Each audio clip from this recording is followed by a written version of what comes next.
ایک آدمی کی خواہش تھی کہ اس کی نسل غلامی کی زنجیروں سے آزاد ہو جائے۔ اس نے اپنے بچپن میں ہی اپنے باپ اور دادا کو ایک رئیس کی غلامی کرتے ہوئے دیکھا تھا، مگر اب وہ نہیں چاہتا تھا کہ اس کا بیٹا بھی رئیس کی غلامی کرے۔ شادی کے بعد جب اس کی بیوی حاملہ ہو گئی تو وہ ایک دور دراز کے علاقے میں چلا گیا۔ وہاں جا کر اس نے اپنی بیوی سے کہا کہ اپنی اولاد کو غلامی سے نجات دینے کے لیے مجھے یہ قربانی دینی پڑے گی کہ میں تم لوگوں سے 20 سال تک دور رہوں۔ اس نے اپنی بیوی کو الوداع کہا اور واپس رئیس کے پاس آ گیا۔ رئیس نے اس کے چہرے پر اداسی دیکھی اور اس کی وجہ پوچھی، مگر اس نے کچھ نہ بتایا اور خاموش رہا۔ بہت عرصہ گزر گیا اور اس عرصے کے دوران وہ اپنی بیوی اور بچے سے دور رہا۔ جو قافلہ بھی اس علاقے میں جاتا تو وہ قافلے والوں کے ہاتھ ضرورت کی اشیاء اپنی بیوی اور بچوں کے لیے بھیج دیتا۔ وہ اس بات پر بہت غمگین تھا کہ اپنی بیوی اور اولاد سے دور ہے، مگر اسے اس بات کی خوشی تھی کہ میرا بیٹا کسی کا غلام نہیں ہوگا۔ 20 سال بعد اس آدمی نے رئیس سے کہا کہ میں نے 20 سال تک آپ کی خدمت کی ہے، اب میری یہ خواہش ہے کہ باقی کی زندگی میں ہمیشہ کے لیے اپنی بیوی اور بچوں کے ساتھ گزاروں۔ رئیس سخی انسان تھا۔ اس نے آدمی کو کہا کہ کم از کم 20 سال تک تم نے مجھ سے کبھی خدمت کا معاوضہ نہیں مانگا۔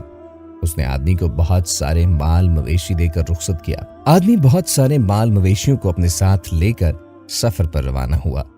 اس کے مویشیوں میں 10 اونٹ، 20 بکریاں اور 5 خچر شامل تھے۔ سفر کرتا ہوا وہ ایک ویرانے میں پہنچا جہاں پر اسے ایک جھونپڑی نظر آئی۔ وہ جھونپڑی کی طرف گیا اور دیکھا ادھر ایک درویش بیٹھا ہے۔ آدمی نے کہا کہ میں ایک لمبے سفر پر جا رہا ہوں، کوئی نصیحت ہی کر دیجئے۔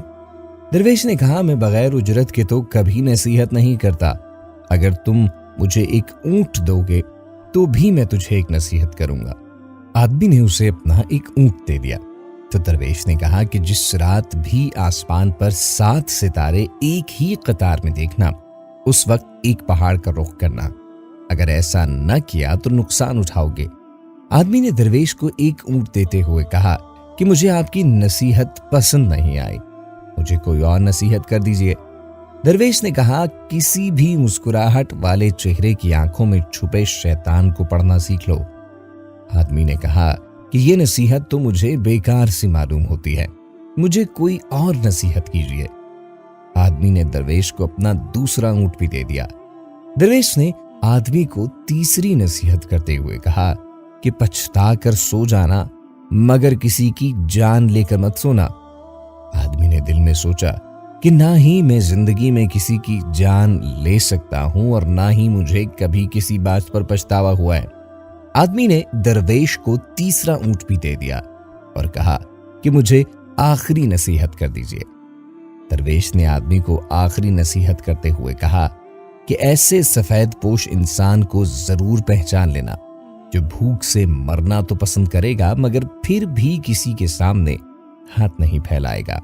وہ آدمی درویش کی آخری نصیحت سن کر اپنی منزل کی طرف روانہ ہوا۔ سفر کے دوران ایک گاؤں میں شام ہو گئی۔ رات کو وہ کھلے آسمان کے نیچے سو گیا۔ اچانک اس کی نظر آسمان پر ان ستاروں پر پڑی جو ایک ہی قطار میں تھے۔ آدمی نے گاؤں والوں کو کہا کہ کوئی مصیبت آنے والی ہے، اس لیے سارے سامنے والے پہاڑ پر جمع ہو جاؤ۔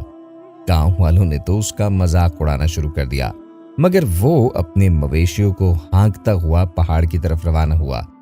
تھوڑی دیر بعد گاؤں میں ایک زبردست سیلاب آ گیا۔ صبح جب وہ آدمی نیند سے بیدار ہوا تو دیکھ کر حیران ہو گیا کہ پورا گاؤں پانی میں غرق ہو چکا ہے۔ آدمی نے دل میں سوچا کہ درویش کی نصیحت تو کام کر گئی۔ وہ مویشیوں کو ساتھ لے کر آگے بڑھا اور دوسرے گاؤں میں داخل ہوا۔ وہاں پر ایک کسان نے کہا کہ آپ تھکے ہوئے محسوس ہوتے ہیں، میرے پاس تھوڑی دیر آرام کر لیں۔ اس کے چہرے پر مسکراہٹ تھی مگر آنکھوں میں ایک شیطانی تھی۔ وہ اپنے بستر سے اٹھا اور ایک تکیے پر کمبل ڈال دیا اور ایک جگہ چھپ کر بیٹھ گیا۔ تھوڑی دیر بعد کسان ہاتھ میں خنجر لے کر آیا۔ اس نے ادھر ادھر دیکھا اور تکیے پر خنجر سے وار کرنے لگا۔ آدمی پیچھے سے آیا اور کسان کو پکڑ لیا۔ اس نے کسان کو رسی سے باندھ دیا اور وہاں سے روانہ ہو گیا۔ آدمی سفر کرتا ہوا ایک جگہ پہنچا